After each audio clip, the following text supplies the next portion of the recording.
My daughter screamed. Nursing home or mental hospital, choose one now. But when a Rolls-Royce came, they fell to their knees.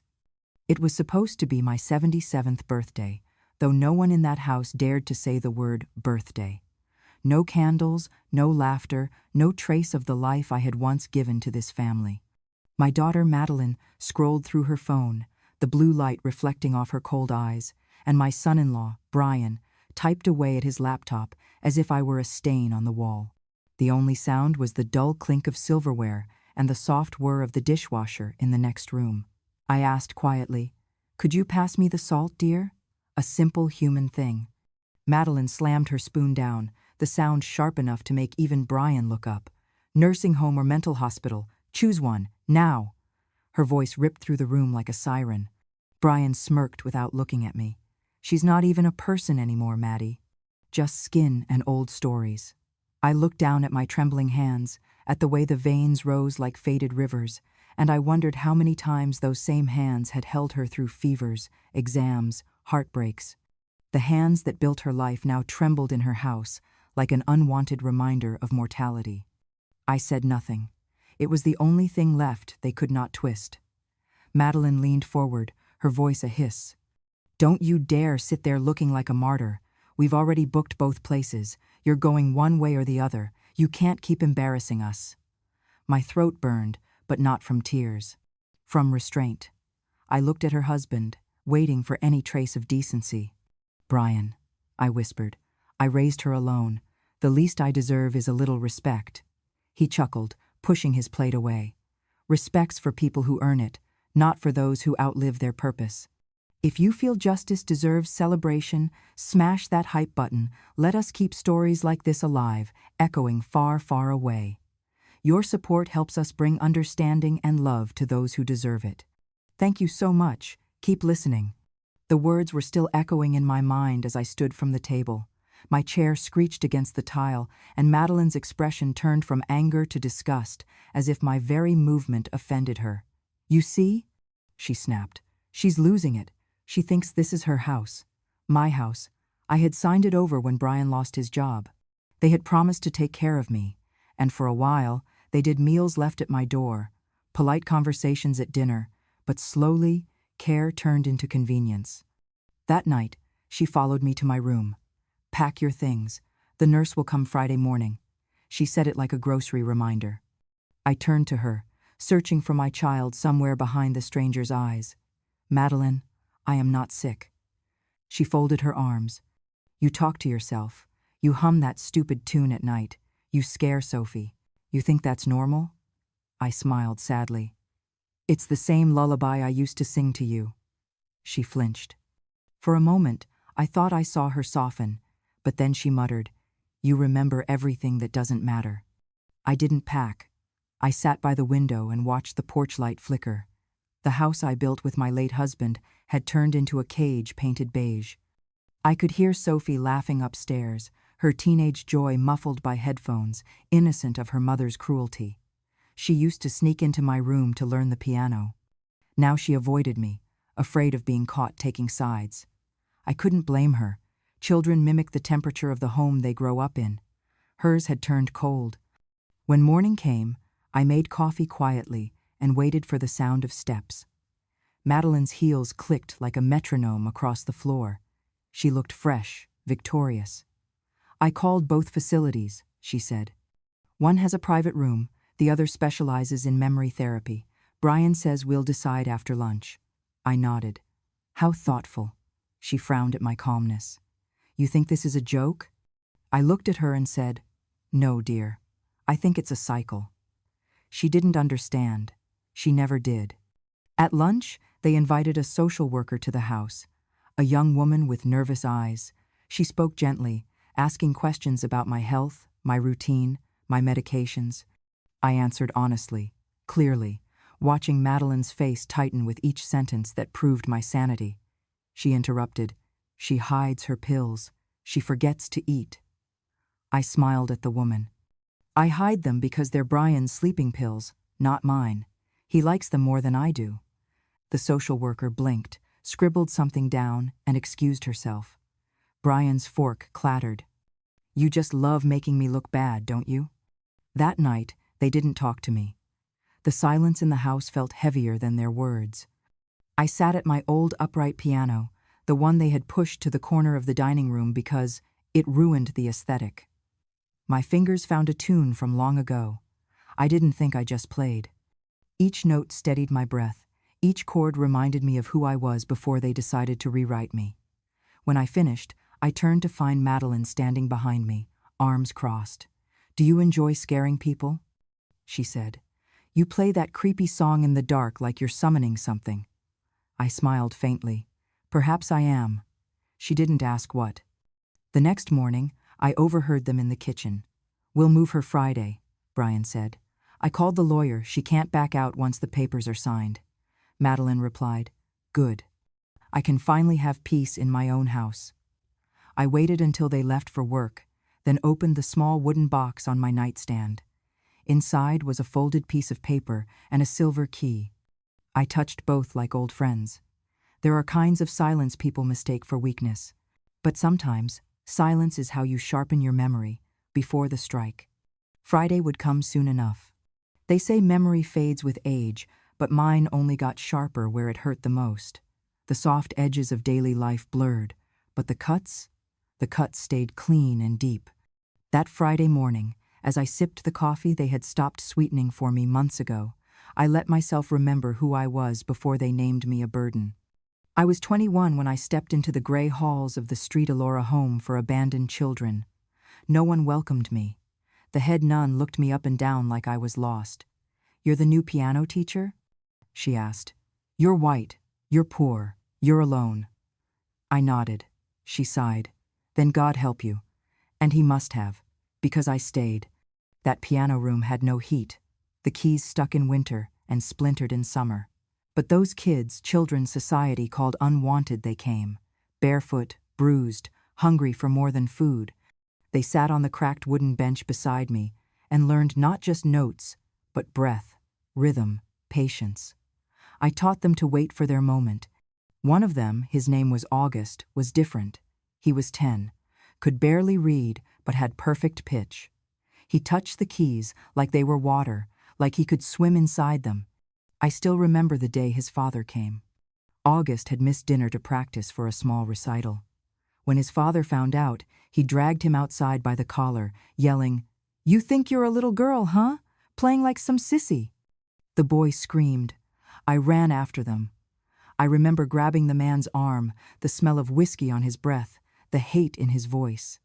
"You touch him again," I said, "and I'll make sure every bruise you leave sings your name to the judge." He spat on the ground and left. August did not speak for days, but he kept coming to practice. And when he played, I knew I had done one thing right. Years later, I heard he became something: a conductor, a teacher, a composer. But I never reached out. I did not want gratitude.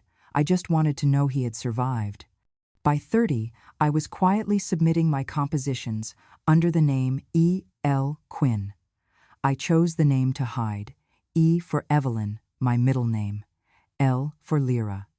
And Quinn, a name I gave myself, a shield from shame. Back then, a woman composing wasn't serious. A poor woman doing it? Laughable. I published through a Canadian house that never asked for a face. They only cared for the notes. My pieces made it into 2 symphonies, a school curriculum in Ontario, and even background music in a local news program, but no one knew it was me. I preferred it that way. And then Madeline came. Too early, too small. I remember sitting in that hospital, watching the machine breathe for her, while the nurse whispered numbers I pretended to understand. I sold my only piano to pay for her medication. I cut my hair for the first time in 10 years to pay the heating bill when she came home. She grew slowly, but strong. A quiet child with large eyes and a way of turning silence into judgment. When she was 10, I started composing again, quietly, during the nights. I taught her how to hold a melody, how to follow a metronome, but she never wanted to play. "It's too slow," she said. "Too old." I did not push. She wanted speed, noise, a life beyond tempo and time. At 16, she announced she wanted to study event management. I'm going to be someone, Mom, not a music ghost like you. I asked gently if she had considered teaching or something more stable. She threw her books on the floor. You're jealous, because I'll have the life you never could. I stood there, holding the tea I had made her, and watched my daughter shrink me into something pathetic. I didn't defend myself. She had already decided who I was. The university was expensive. She didn't get a scholarship. I picked up cleaning jobs in the evening. I stopped submitting compositions. I sold my second piano, the upright walnut one from the church. She never knew. I told her tuition came from an old friend's donation. She rolled her eyes. Must be pity money. No one gives you anything unless they feel sorry for you. She failed her second year, dropped out, blamed me. You made me feel small. You never believed in me. I didn't argue. What would be the point? When someone needs you to be their villain, your silence becomes their favorite proof. Years passed. She married Brian, slick, charming, full of empty compliments. He didn't like that I still lived alone, said it looked bad for a woman my age to walk to the store alone. After her miscarriage, I moved in to help. She cried in my arms every night for a month. Then one morning, she told me, "You can stay, but don't interfere." And I didn't. I stayed quiet when she forgot my birthday the first time. When Brian slammed a door near Sophie's crib, when they whispered about selling the house, I kept my place in the shadows. I folded laundry, picked up groceries, made soups no one ate. Once, Sophie asked, "Did you ever have dreams, Grandma?" I laughed. "Only quiet ones," she said. "I want loud ones." I kissed her forehead and whispered, "Then dream with your whole chest, baby. But remember, dreams should not make you cruel." But Sophie grew up in a cold house, and cold houses do not nourish empathy. Now she barely speaks to me. Madeline tells her I am old-fashioned, fragile, forgetful. She hides my mail. She deleted my music app, told me it was confusing. And yet I remember every note I ever wrote, every harmony I never shared. I do not forget, Madeline. I simply learned that a quiet woman is easier to erase. But I am not gone, not yet. Friday is coming, and I have not played my last piece. There is a kind of cruelty that doesn't shout, it hums quietly through the air, invisible but constant, like a broken light buzzing in the dark. In Madeline's house, that hum became my daily companion. It started small, with sighs that lasted too long, spoons dropped a little too loudly, and the look of disgust that followed when I spoke. But cruelty has a way of growing.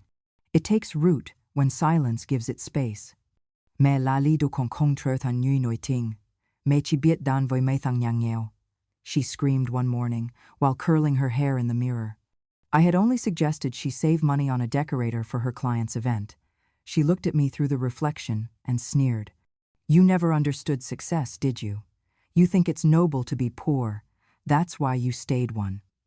I wanted to tell her I hadn't stayed poor out of choice.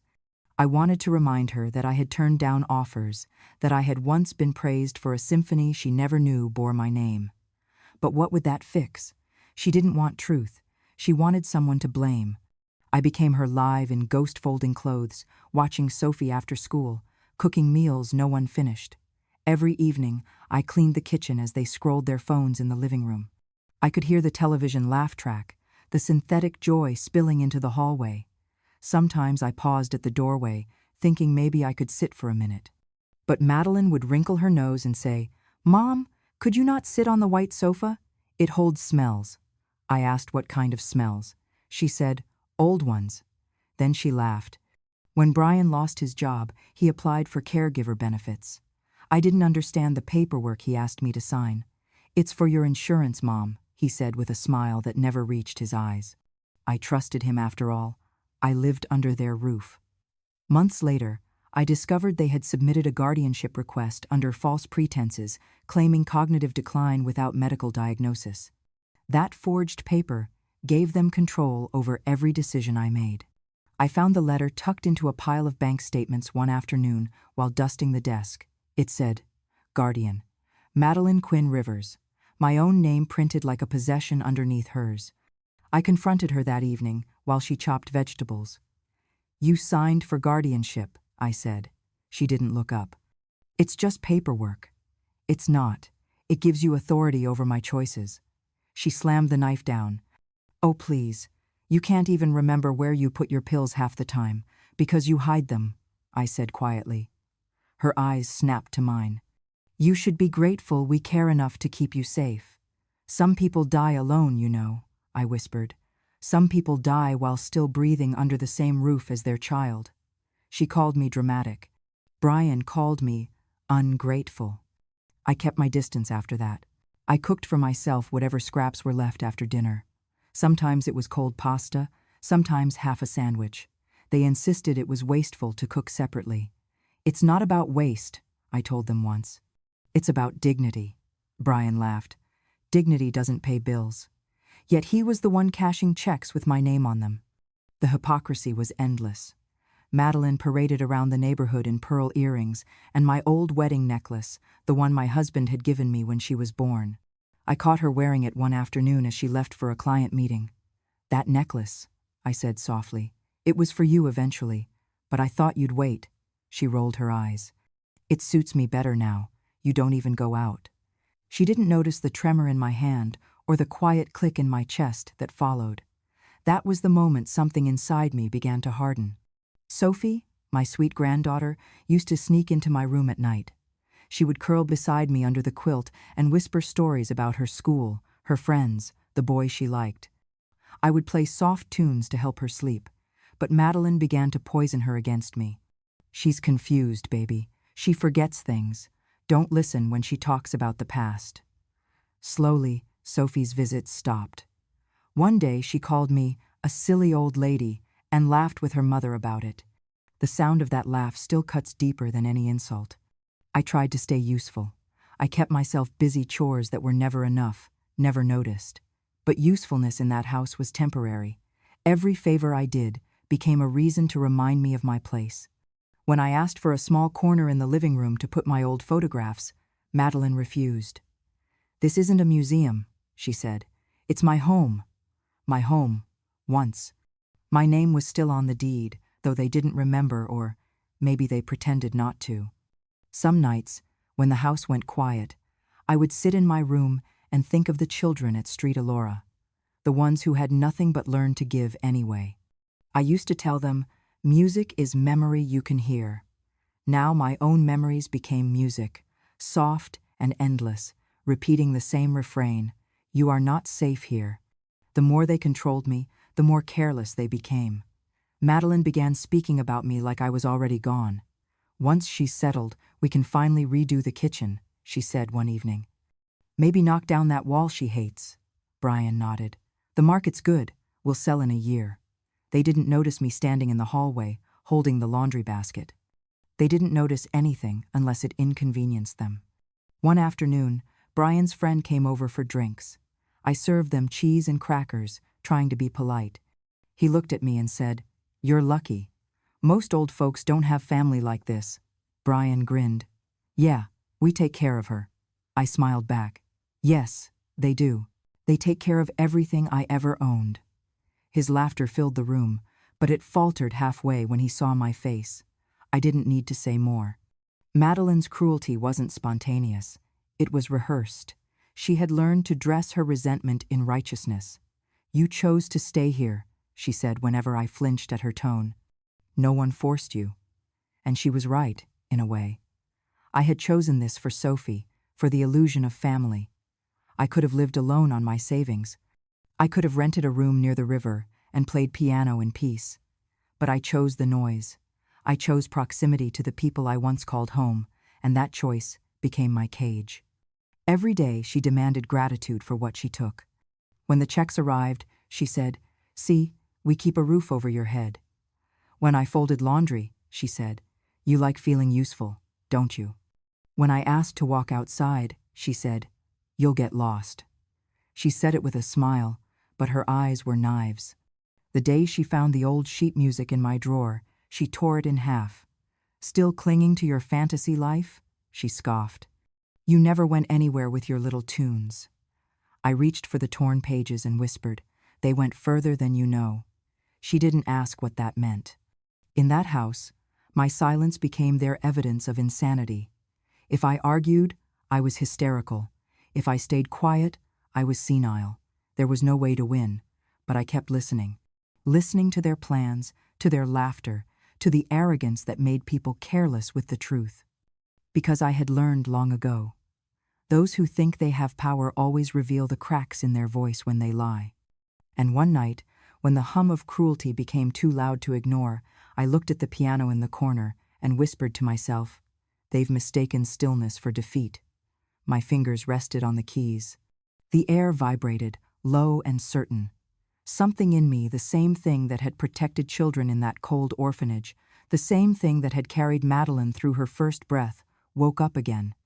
I no longer wanted revenge. I wanted clarity.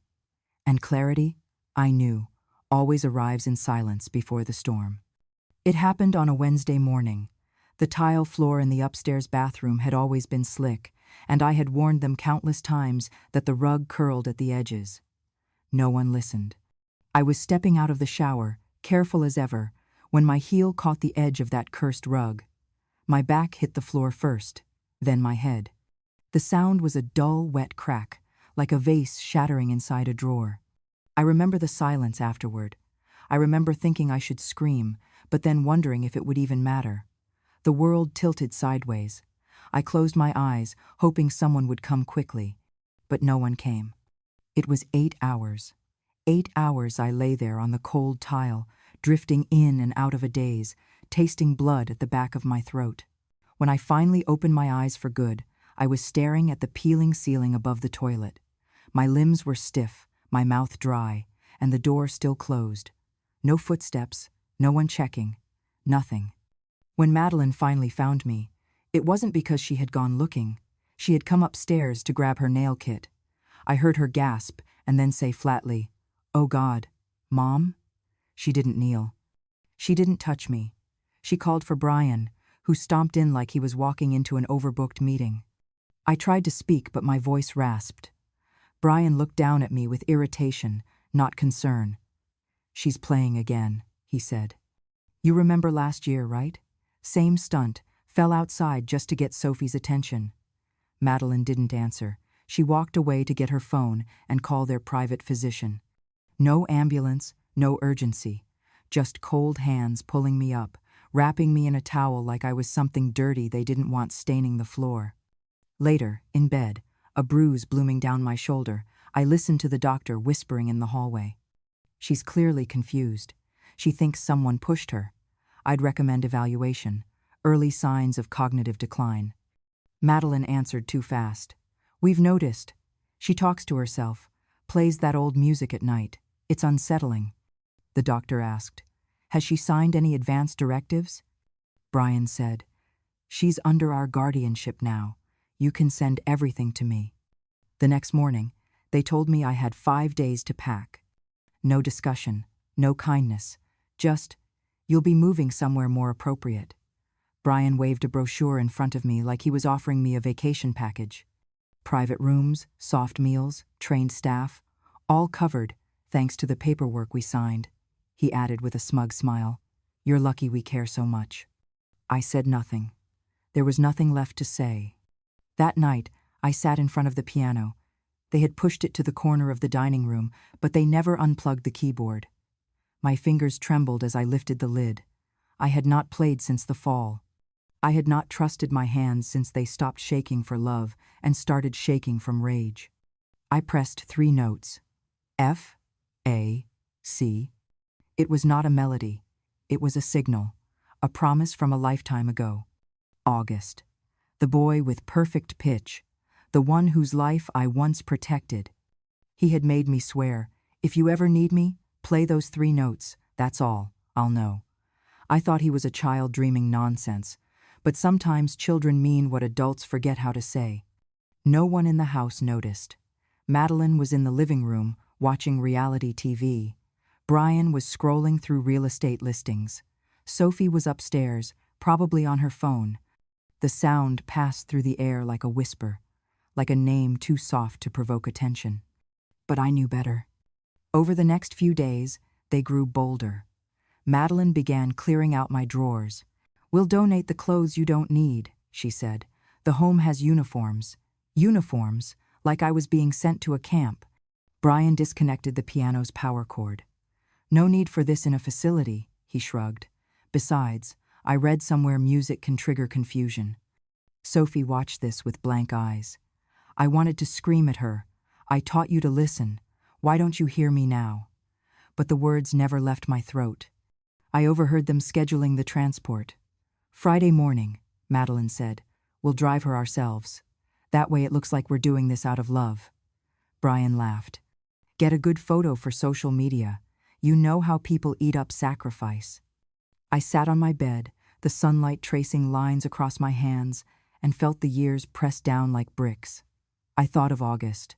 I thought of that promise. F.A.C. Friday was coming, and they had no idea the song had already begun. Friday arrived like any other morning, quiet, sterile, full of fake cheer. Madeline wore a tailored blazer like she was attending a charity gala. Brian smelled of cologne too strong for breakfast.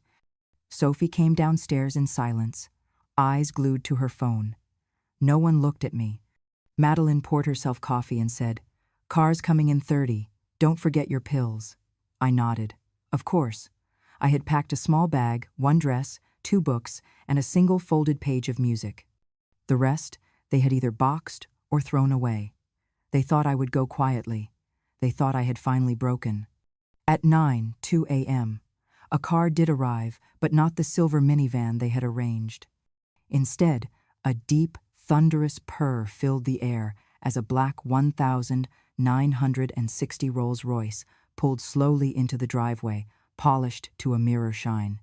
The engine hummed with elegance, and the neighborhood grew still as curtains shifted from behind windows. Madeline looked up from her phone. "What the hell is that?" Brian stepped outside, puzzled. "That's not the transport." The driver stepped out first. A tall woman in a gray suit, clipboard in hand. She said nothing to them. Instead, she walked to the passenger door and opened it slowly. Out stepped a man older than me by a few years, tall, thin, and blind. His eyes, pale with time, hid behind dark glasses. He wore a navy coat and walked with a polished cane, every movement deliberate. The cane tapped twice on the concrete. Then he stopped. He turned his face toward the porch, though his eyes saw nothing. And in a voice that still carried the tone of orchestras and standing ovations, he said, "Evelyn Lyra Quinn." My name, my full name. A name no one in that house had said in decades. Madeline furrowed her brow. "I think you're mistaken." But the man raised his hand, silencing her without touching her. "I have been waiting 49 years to repay a debt," he said. "And today I have come to collect someone I once owed my life to." I stood up slowly, my knees stiff but strong. Brian moved toward me. "What's going on here?" The woman in the gray suit opened a leather folder and handed them a document. "I represent Mr. August Rivers," she said, "world-renowned conductor, recipient of the Presidential Arts Medal, and executive patron of the Arlo Music Preservation Trust." Madeline blinked. "So?" The woman turned another page. "Mr. Rivers also holds legal power of attorney granted by Miss Quinn as of 1973, contingent upon her declaration of loss of agency due to coercion or elder abuse." Brian laughed. "That's ridiculous. She's clearly unwell. She's been living with us for years." The woman smiled politely. "Yes, and we have 3 years of audio recordings that verify how you've used that time." She turned to me. "Miss Quinn, do you wish to go with Mr. Rivers?" I looked at Madeline, her face drained of color. Then I looked at August. Though blind, he stood with the dignity of a man who had never forgotten being rescued by a stranger who asked for nothing in return. "I do," I said. August extended his arm. I walked to him slowly. My fingers slid into the crook of his elbow like we'd practiced this dance in another life. As we stepped toward the car, the lawyer turned back to them. "Years ago, Miss Quinn discreetly granted Mr. Rivers power of attorney in the event of coercive isolation or loss of autonomy. Alongside, she placed her catalog composed under the name E.L. Quinn into trust, protected until her own voice could speak freely again. One last thing," she said. Years ago, Miss Quinn discreetly granted Mr. Rivers power of attorney in the event of coercive isolation or loss of autonomy. Alongside, she placed her catalog composed under the name E.L. Quinn into trust, protected until her own voice could speak freely again. Miss Quinn currently holds 70% of the publishing rights to over 20 compositions written under the name E.L. Quinn. The combined value of those works exceeds $8.2 million. She has full financial authority, effective immediately. Madeline choked. That can't be. She was just a piano teacher. August smiled. She was the ghost in every melody you ever heard, and never cared to ask who wrote. Her silence was your fortune. Now it is her freedom. Brian reached for his phone. We'll fight this. You're welcome to, the woman replied. But know that the deed to this house was never legally transferred. Miss Quinn is still the rightful owner. Your guardianship claim was filed under fraud. You may want to contact your own attorney. They said nothing more. As I climbed into the back seat of the Rolls-Royce, I felt no triumph, only release. August sat beside me. As the car pulled away, he reached into his coat and pulled out a cassette tape. I kept it, he said. The first piece you ever played for me. You hummed it into my ear while I cried in your lap. I closed my eyes. I remember, I whispered. We rode in silence. But it was a different kind of silence. Not the silence of being erased, the silence of being remembered. The courtroom was cold, but not because of the air conditioning. It was the kind of chill that settled into your bones when you realized people you once trusted were now pointing fingers across polished wood and sterile walls. I sat beside August, who kept a gentle hand resting on his cane, as if grounding us both. My attorney, Miss Calloway, stood tall and steady as the judge called the session to order. Case number 4832. Civil claim regarding elder abuse, coercive guardianship, and financial exploitation. Madeline sat across the aisle, pale, trembling. Brian sat stiff beside her, jaw clenched, lips thin. Sophie was behind them, shoulders hunched, her face unreadable. Miss Calloway began calmly, like she had done this 100 times. She handed the judge a small USB drive. Your Honor, the following audio recordings were taken over a span of 26 months. They are Miss Quinn's personal documentation done without knowledge of the defendants due to escalating verbal, psychological, and financial abuse. The judge nodded. The courtroom fell silent. The audio began to play. Madeline's voice, I don't care if she cooked. She'll eat what's left. You don't reward parasites. Brian, I swear, if she plays that damn piano again, I'll throw it out. She doesn't even know what year it is. Another clip. Madeline, again. Let her sit in her room. The less she speaks, the less she confuses Sophie. Then my voice. Soft, fragile. Please don't take my letters. Madeline, you don't get privacy when you live off someone else's mercy. I looked straight ahead. I did not flinch. I had heard these words before. I had survived them once in the moment, and now again in front of strangers. The judge turned to Madeline. Do you deny saying these things? Her lawyer whispered frantically in her ear, but she stood up crying. I didn't know she was recording. I was frustrated. I was tired. The judge raised a hand. Miss Quinn was legally competent.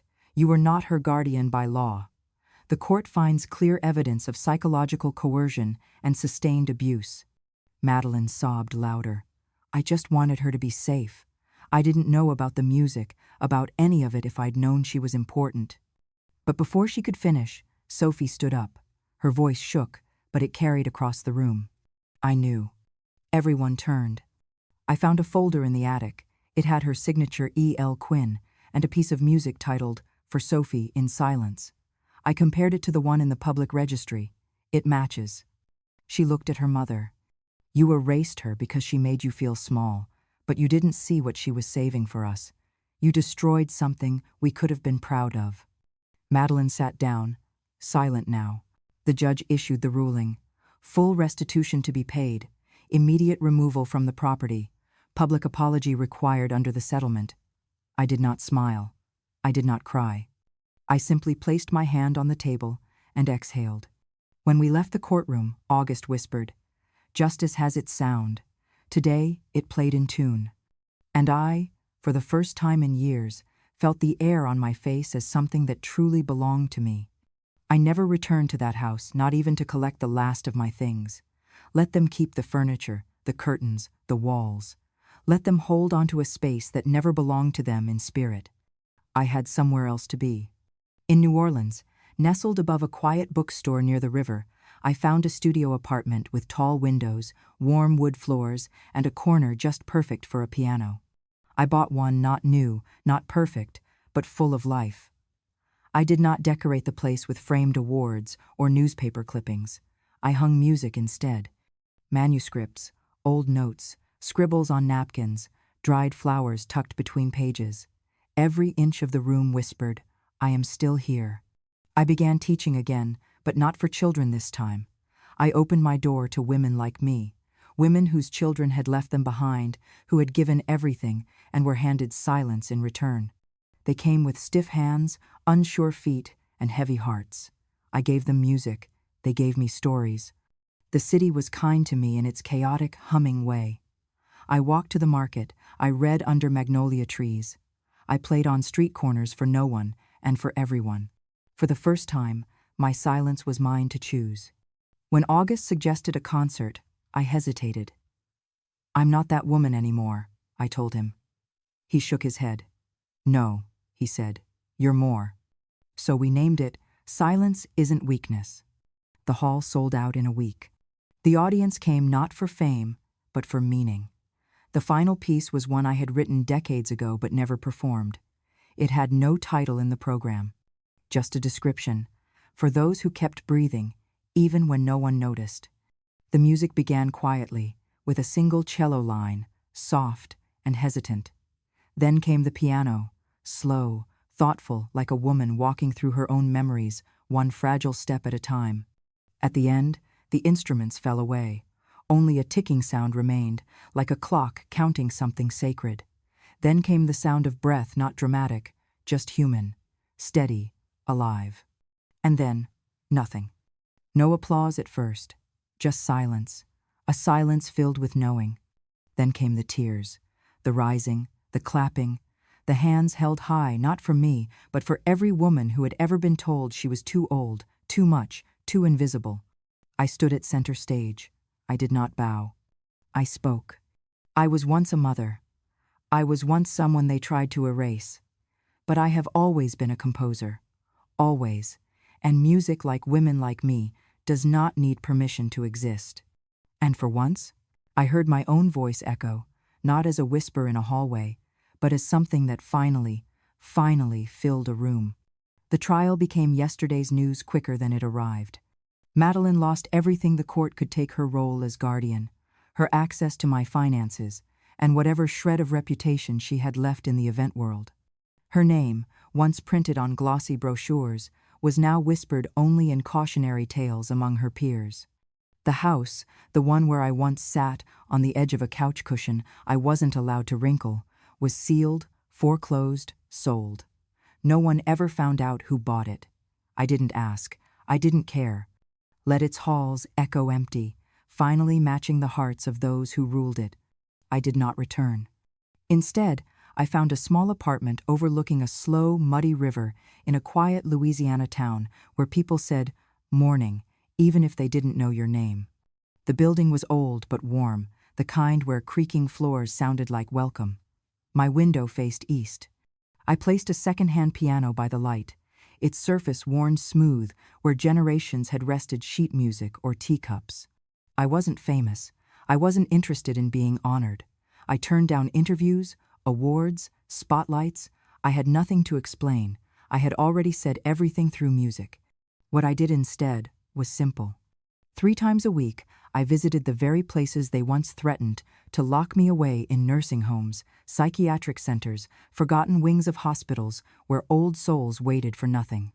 I came not because I was called, but because I remembered what it felt like to be left behind. I brought no posters, no programs. I sat at whatever keyboard or upright was available, cracked keys and all.